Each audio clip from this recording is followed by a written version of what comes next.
First off, there are bug noises. I hope they are a positive and not a negative in this video. I just did the millennial. Oh my. Oh no. Oh no. Oh no. Anyway,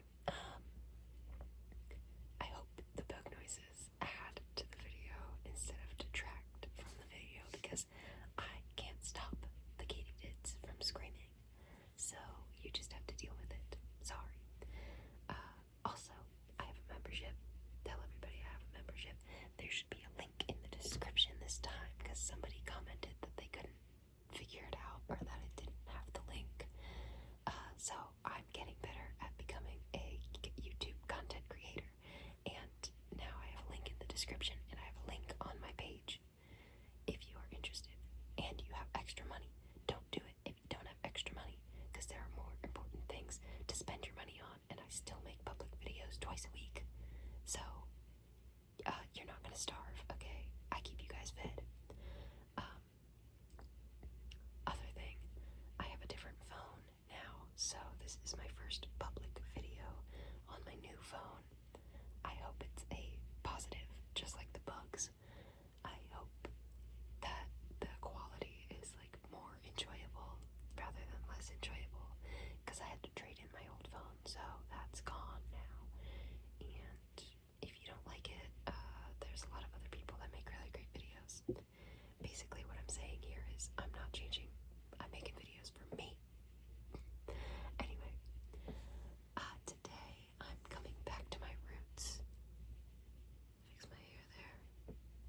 I'm going back to my roots. My first video was an hour long talking about Doctor Who, and this video is going to be likely under an hour long talking about Doctor Who because I am insane and I need to talk about Doctor Who once every day at least, or I will drop dead. So this is for my health, honestly. I have a whiteboard and I have a bunch of markers, but mainly this one. I don't know if I'm going to need to color code things, but if I do, I've got some color markers down there too. And I thought for this video, I would just kind of ramble about the order that I believe the doctors in Doctor Who go in, because, fun fact about the show, because you don't really actually have to know anything about the show, I'll explain everything as I go.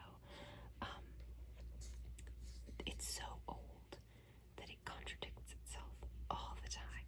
So every person kind of can have their own headcanon of what they think is the actual story. You get to pick and choose, kind of. So I'm just going to show what I think the actual order is, because backstory for those who don't know, Doctor Who is about an alien named the Doctor, and the Doctor can regenerate their face if they're about to die, or, I mean, technically, Time Lords could just do it if they felt like it, but Time Lord is the, like, alien class, they're Gallifreyan Time Lords that the Doctor belongs to, which is debatable because of lore things that I will talk about then. So there's like some other Time Lords like Romana that just were like, I'm not feeling it, I want to look different. But Time Lords can change their face 12 times and then they die for good. So there are more than 12 doctors because there's, you know, they didn't want to end the show, so they were like, magic lore reasons why you get more. So I'm gonna go illustrate a graph somehow of the start to finish of the doctors. So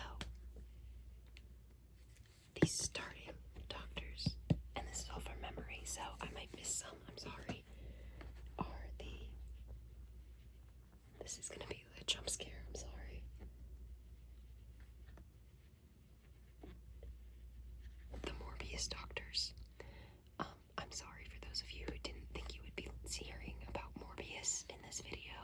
You click on a nice relaxing video and suddenly it's Morbin time. But Morbius refers to a 70s story with Tom Baker called The Brain of Morbius, that the Doctor faces off against this creature named Morbius. They're hooked up to this machine, and it's showing his past, and it shows a bunch of past faces that the Doctor had that are not from the show, so they are implied to be before the show started, sometime in there. With the Morbius Doctors, we also have timeless, I can't spell, children.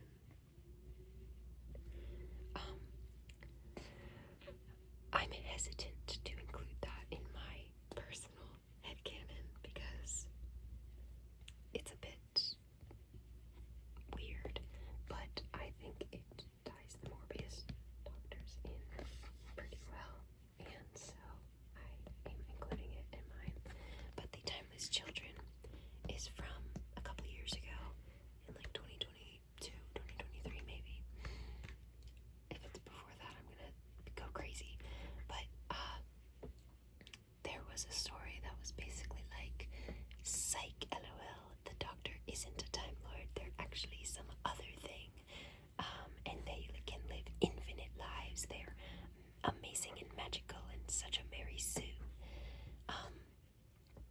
So a lot of people didn't like that, but it shows a bunch of incarnations. I'm hooked. Before the Doctors in the TV show, so they would go before. Now, Timeless Children up here, I am not including the Fugitive Doctor. There is a reason for that. So if you are a fan and you're like, don't go to William Martnell, you forgot the Fugitive Doctor. I didn't watch the video. I feel like this is less relaxing than normal. Sorry about that. So that's our first one. Then we go to officially the first. Why did I do a money sign? First Doctor. The first Doctor is played by William Hartnell, and he started the show in 1963. He was the first one to play the Doctor. So that is the first official one that you see chronologically in the show.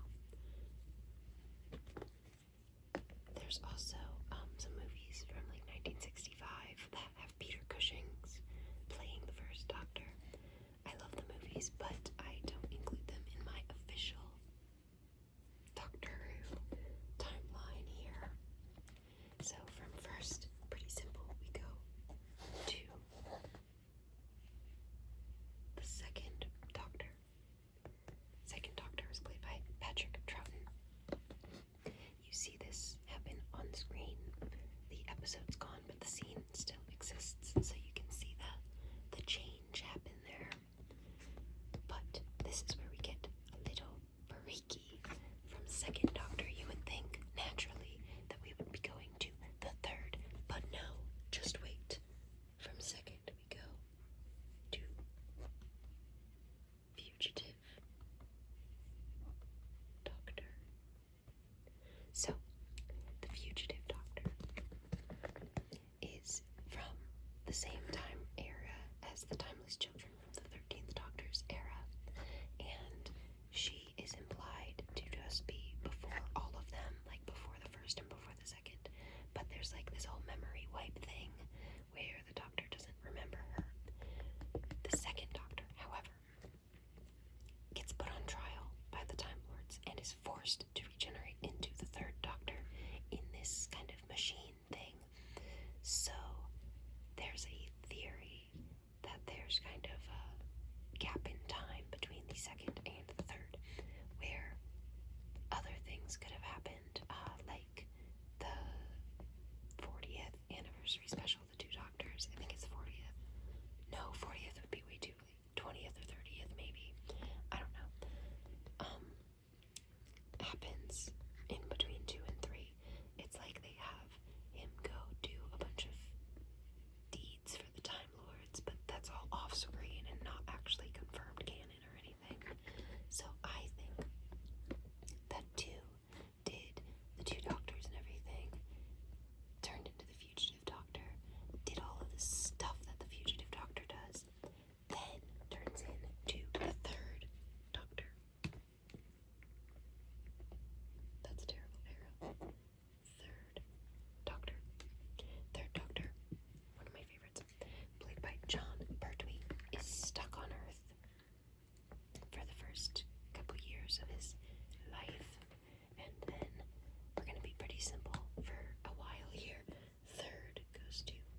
is Curse of the Fatal Death, played by Rowan Atkinson. There's a whole bunch of funny stuff in Curse of the Fatal Death. You can find it on YouTube. It's very funny. Then he goes to Curse of Fatal Death 10, which is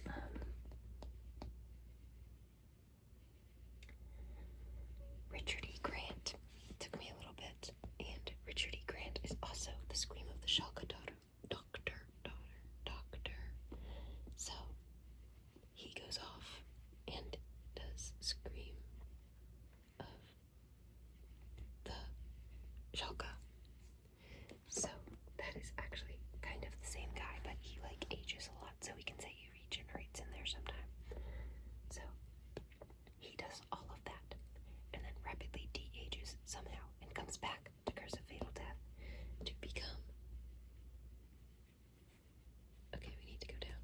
Curse of the Fatal Death 11, then 12. I can't remember everybody from Curse of the Fatal Death. There's oh my god, the guy that was just, he was the bad guy in the D&D movie.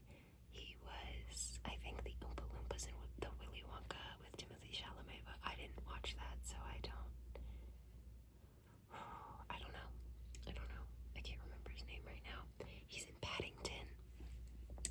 And there's one more. And then there's the guy that plays like Slughorn in Harry Potter. He's also one of them. I can't remember their names right now. And then Curse of Fatal Death 13 is Joanna Lumley. We stand. Okay, so then we're gonna get back on track. Curse of the Fatal Death 13 turns into the 9 or 8 again. So let's say 8.2. So Paul McGann again, so that he can go to war, and then he can turn into the War Doctor in Night of the Doctor, a short released in 2013, I think, because it was for the 50th anniversary, so that would make sense. The War Doctor, played by John Hurt, is in like one episode, but he turns into the War Doctor, goes to war, then he turns into the Ninth Doctor, played by Christopher Eccleston. Now we are at 2005, the modern show. Okay, we're good.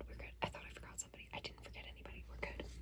Ninth Doctor, played by Christopher Eccleston, turns into the 10th Doctor, played by David Tennant. And he has a pretty good run. He's pretty popular. Then 10th turns into 10.5 because he just turns into himself again. So you have David Tennant and then David Tennant again. Then you have the 11th Doctor, played by Matt Smith.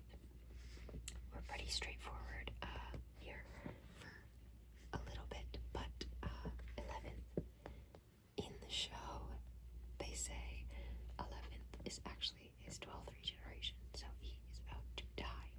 And there is a whole thing where there's a couple regenerations from the classic show or from comics and things that are going to be sometime between his 12th and final regeneration. The Curator, the Valyard, the Relic is the last one. So the 11th is going to turn into the Dream Lord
that's kind of like the 14th, but then she turns back, which is another one. Say 13.2. So that is another. Then, when she actually dies, she turns into 14, played again by David Tennant. This is like third or fourth time now. So, 14th Doctor, played by David Tennant. He then turns into the 5th, not the 13th, I can't write. The 15th Doctor, played by Nishikawa. He is awesome. He's the current one that we are on. So, in this grand map, we have You Are Here. For Doctor Who lore. So then the 15th is going to go on to, like, you know, the 16th and everything. This is yet to be seen. But somewhere in here we have the curator is like going to be sometime towards the end of the Doctor's life. He's like when he settles down, and he was played by Tom Baker again. He's when he kind of settles down, decides to stop adventuring. He becomes the curator. And then somewhere in here we have the relic. And that is the Doctor's body at the end of their life. So that's the last one for sure. That's all that could be left. So this is the very unhinged chart that I made of the order that I believe the Doctors go in. It mostly follows the chronology of the show, but there's some shenanigans that have to go into effect for this to work. But I don't care. This is what I think the show should be. They should put me on as head writer or as showrunner, and this is what I'll make the show. So if you support this, tell Russell T Davies to quit his job and hire me, an American, to write this institution of British media. I'm sure I won't mess it up. I won't say anything that's so blatantly American. Yeah, that's all I have for this video. Honestly, I think this video really sucks, so I'm gonna record another video, and you guys are gonna get 2 for 1 this week.